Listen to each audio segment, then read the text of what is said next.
Good morning. We are doing Bhagavad Gita chapter 2 and we had completed till verse 50. I will give you a small recap of what we did yesterday. We discussed two terms. One is equanimity of mind and the equipoise of mind. Both these terms are more or less similar. Equanimity of mind has to be maintained at all given points in time. Your mind can go hither and thither, but you have to bring it back to the equanimity state.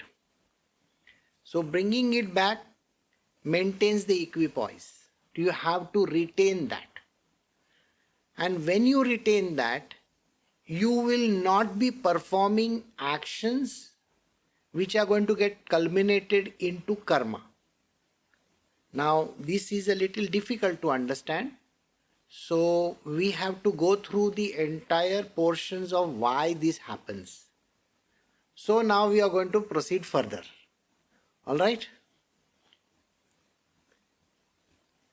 So we are doing chapter 2 of the Bhagavad Gita, verse 51 onwards. For wise men possessing equipoised mind, renouncing the fruit of action, and freed from the shackles of birth, attain the blissful supreme state. So wise men. The wise men are the sages and the saints. Those who have got enlightened in this life can also be considered as a wise man. But who is a wise man in reality? A wise man is a person who, even after getting provoked in some place, doesn't get provoked, doesn't show reaction.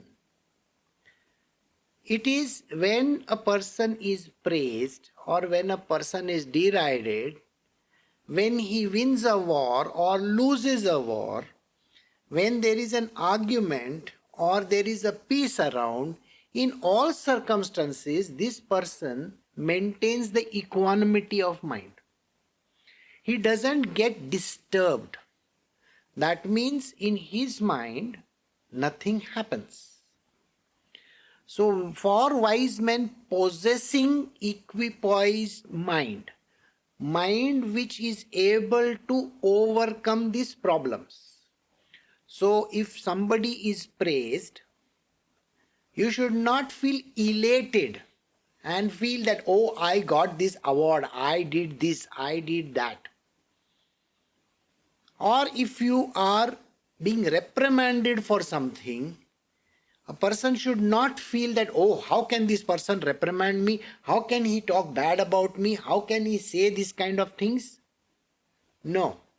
You got to bring your mind in the center. So centering the mind is called possessing equipoise.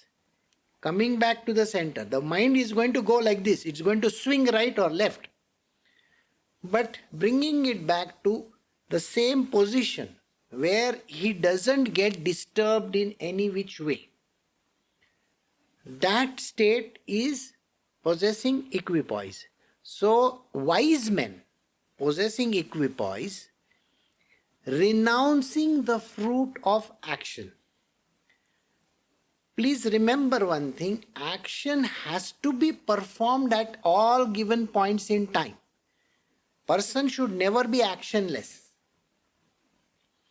Action has to be performed.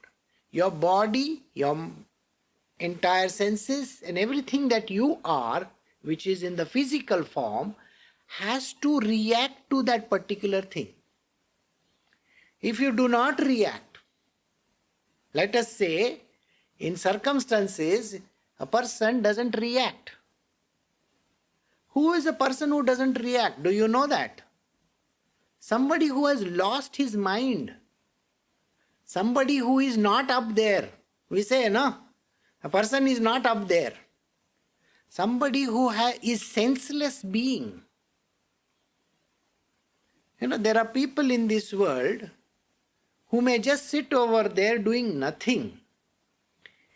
Their mind is not pricked by any of these things because the mind has been numbed. So there is a difference I will have to explain to you.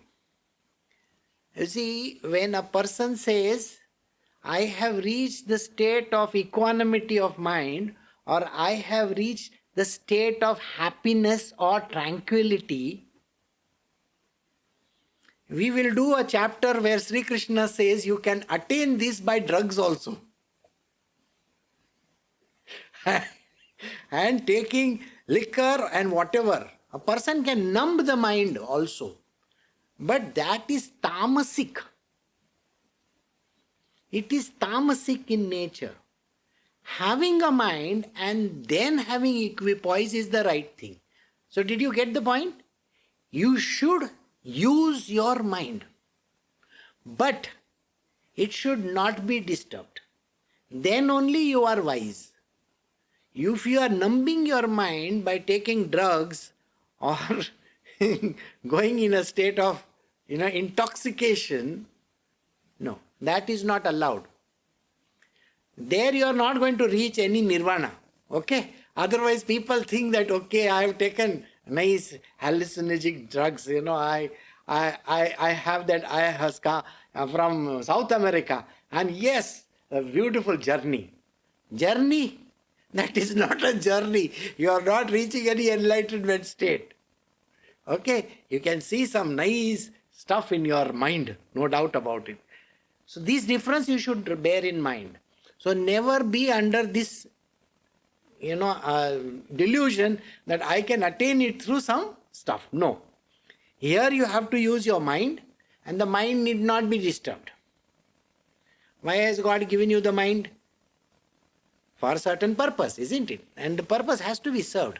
But overcoming the mind is very, very important. So that is what he says. Equipoised mind, renouncing the fruit of action. Whatever that comes out of that action. You got to perform the action, remember. And whatever is the resultant. It can be anything. For young students, it is about passing their examination or coming out with good ranks. That is what the young students are talking about.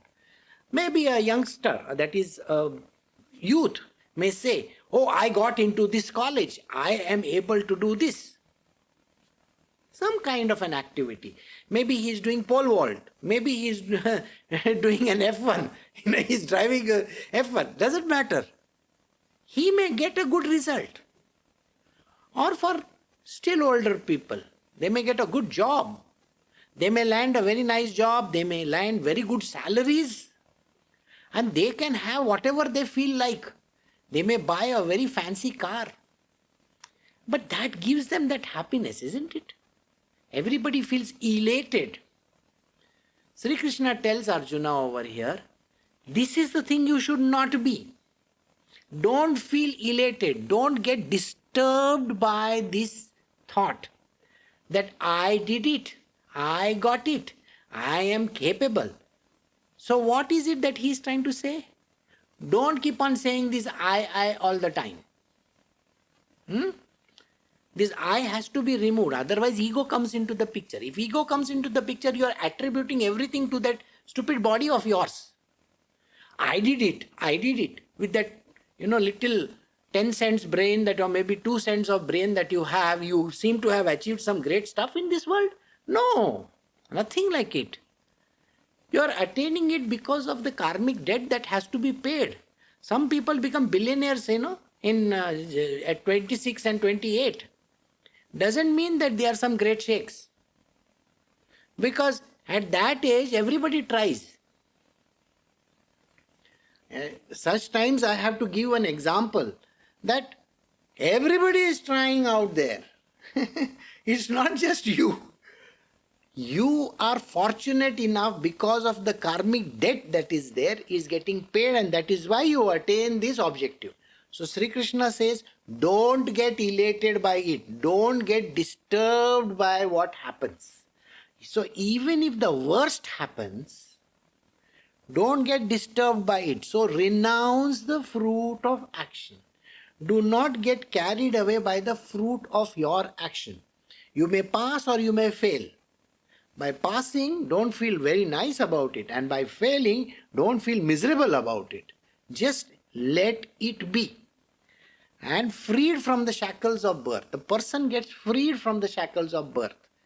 This is the only thing which you need to understand. Yoga, as per Shri Krishna, is the equanimity of mind. You have to attain the equanimity of mind. And it cannot be obtained in any other way. Union with God is through this path of equanimity of mind. And then you will attain the blissful supreme state. What is the blissful supreme state? Moksha or liberation, self-realization. All this will be there within you. And this is what he has said. So now let us move to verse 52. So we are doing Bhagavad Gita chapter 2 verse 52.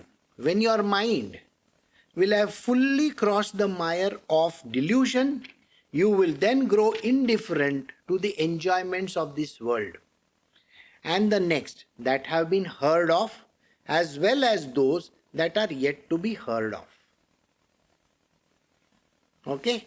So, Shri Krishna is saying, when your mind has crossed this mire of delusions, anything that happens to you, whether it is success or failure, it is Maya's creation. It is not your creation. So don't take credit for anything happening in your life. Maya is giving you all these things. It is delusory. How is it delusory? I will give you a small understanding. Suppose you have attained very good ranks in your examination. You might be a very well-known person in the college or in your institution and in your wherever you have studied. Now what happens? You have got the first rank or you have won XYZ prize in that institution, and everybody has, the whole class, everybody has praised you. But when you come out in the world, your degree is as good as toilet paper.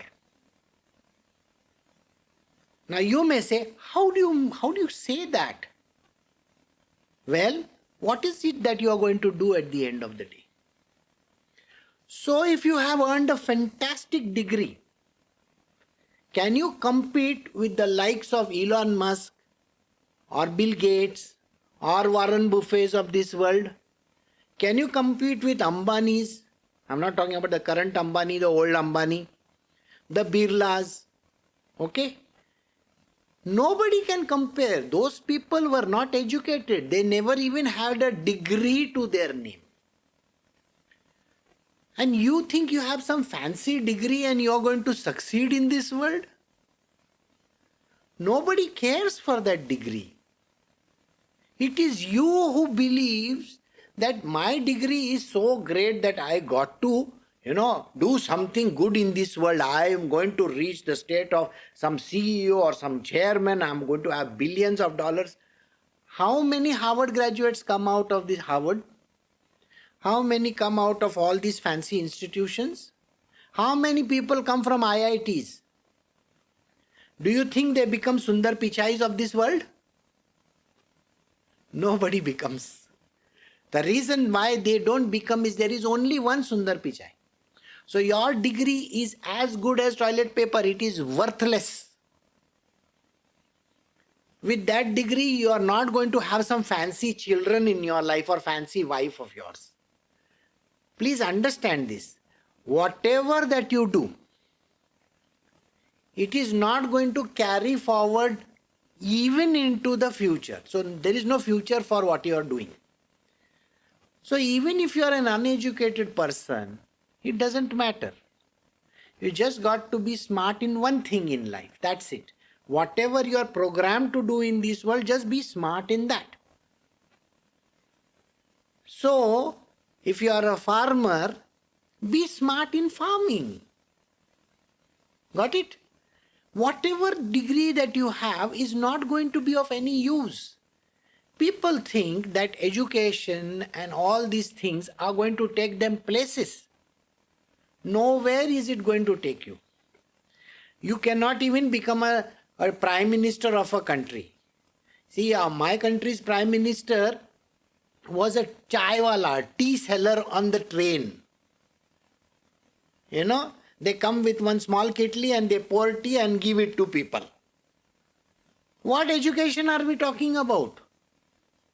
Today he rules the country. This is how it is. And then let us go to some other country. So let us take Canada for instance. Now Canada, Australia or England or some such place. Now even England for that matter. You may wonder, is it the degree that got King Charles the position? No. He might be uneducated or whatever, doesn't matter. He is the heir to that throne. Period. He was born because of his karmic debts.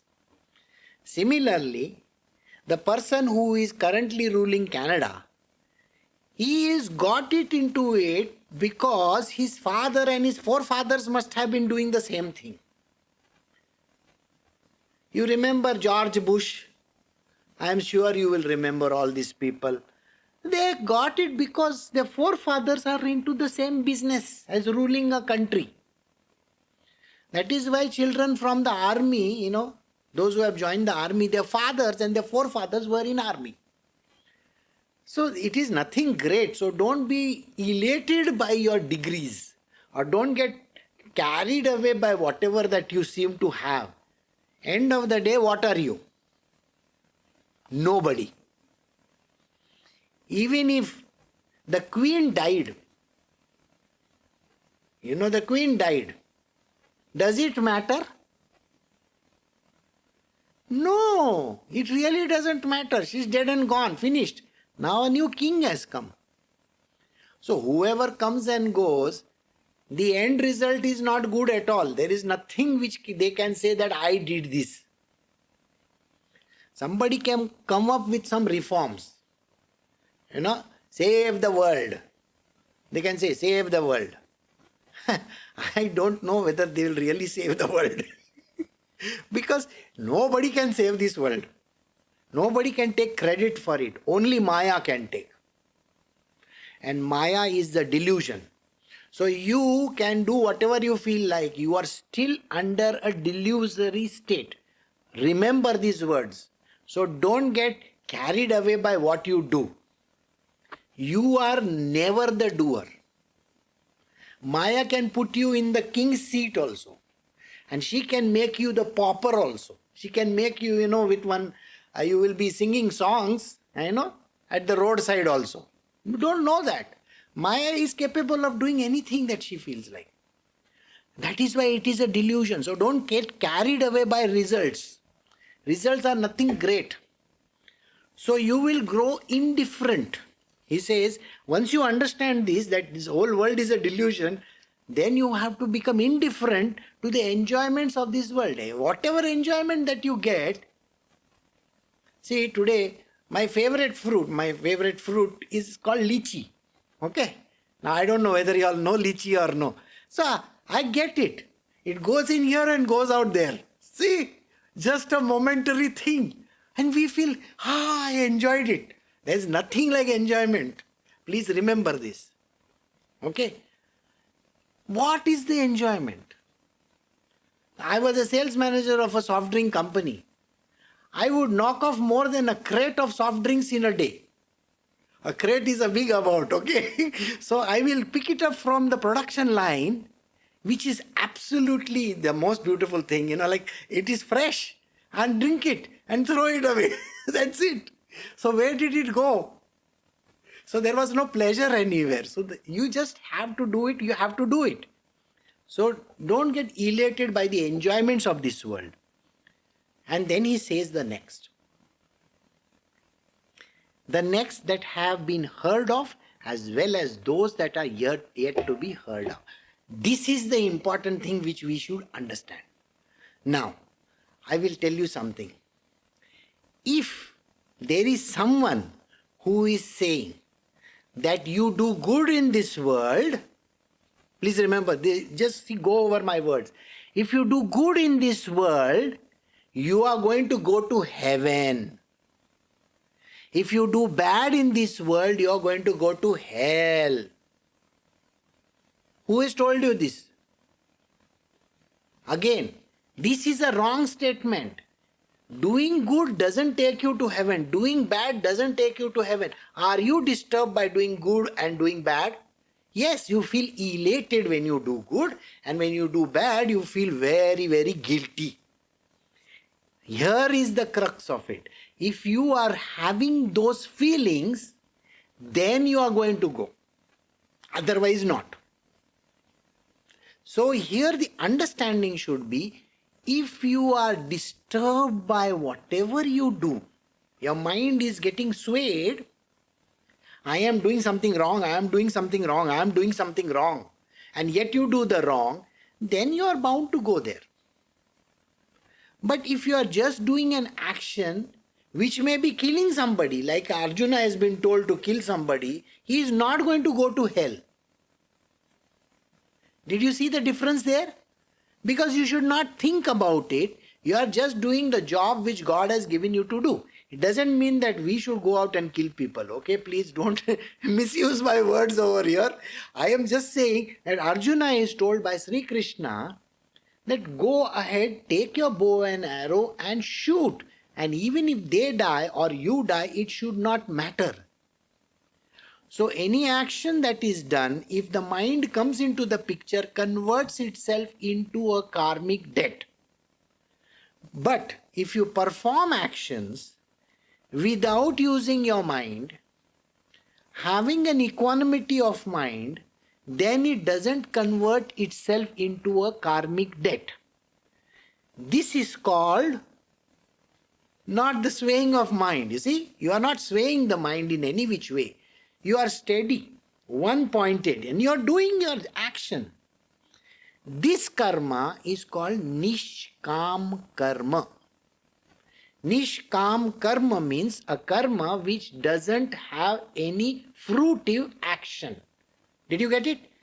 A karma which does not have fruitive action is called nishkam karma.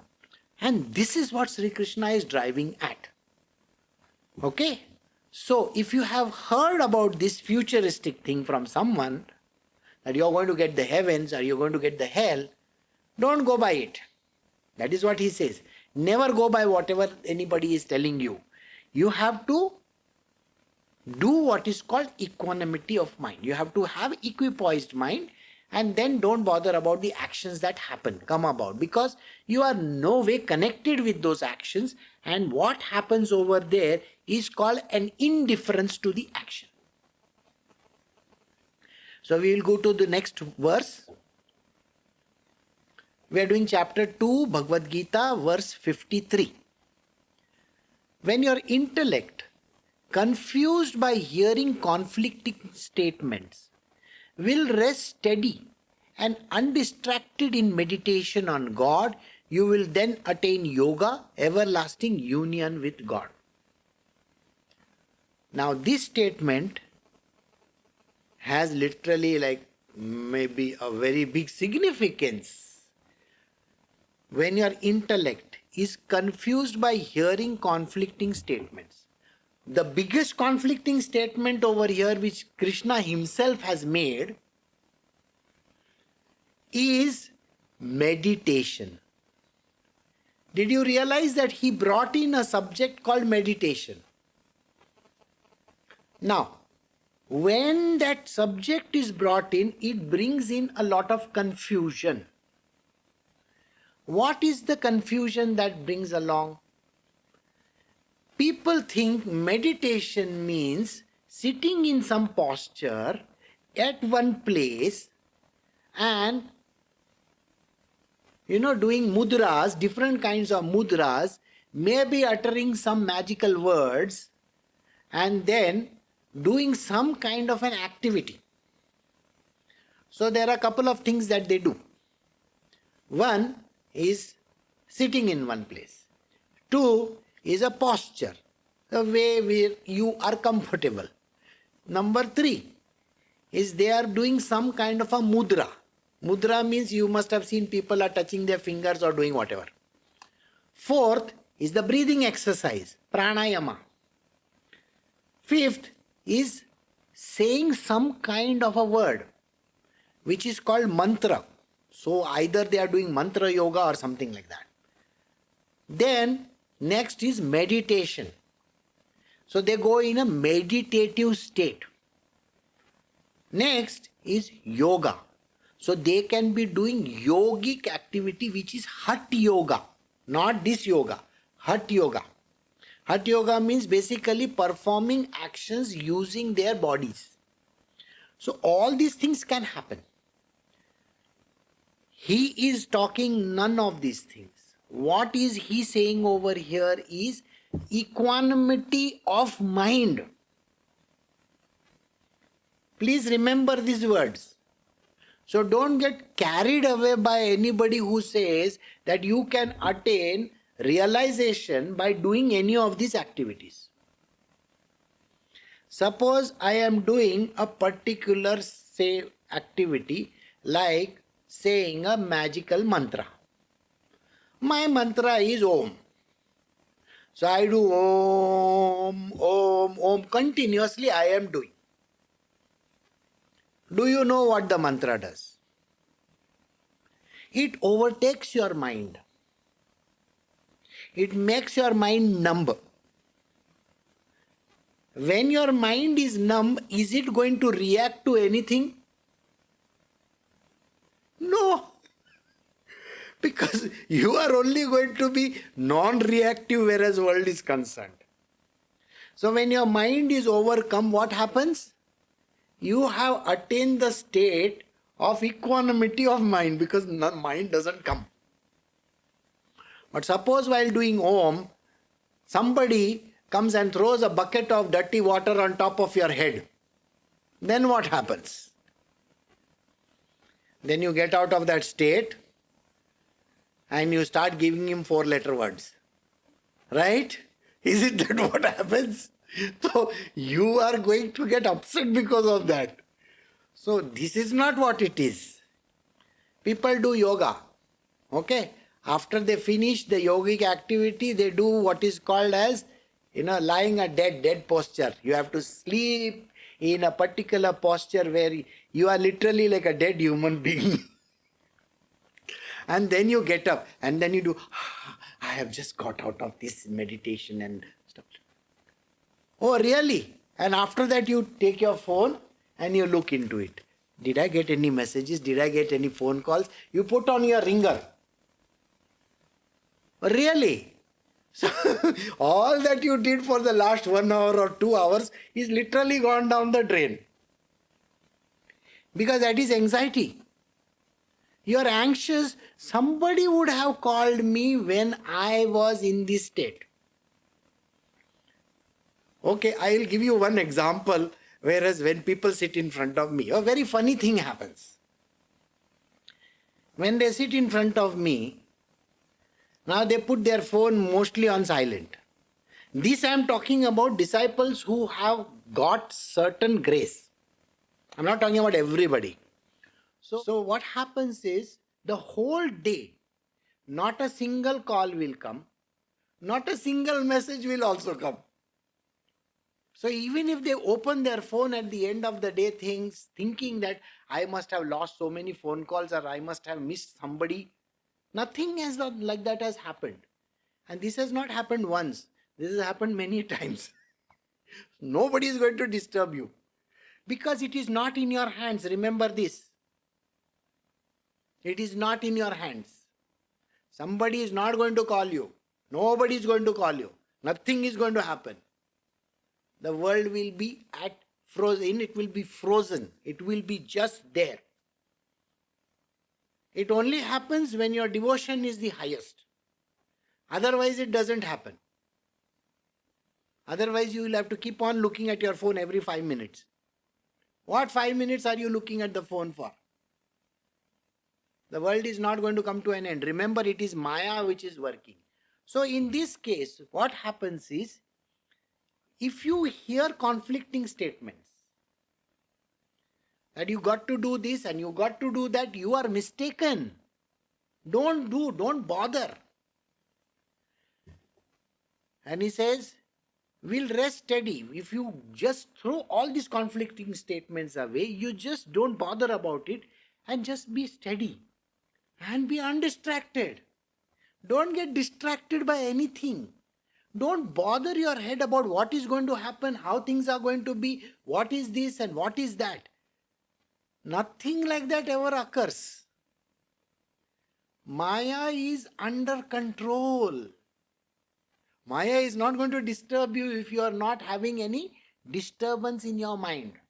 When you have equanimity, Maya stays away.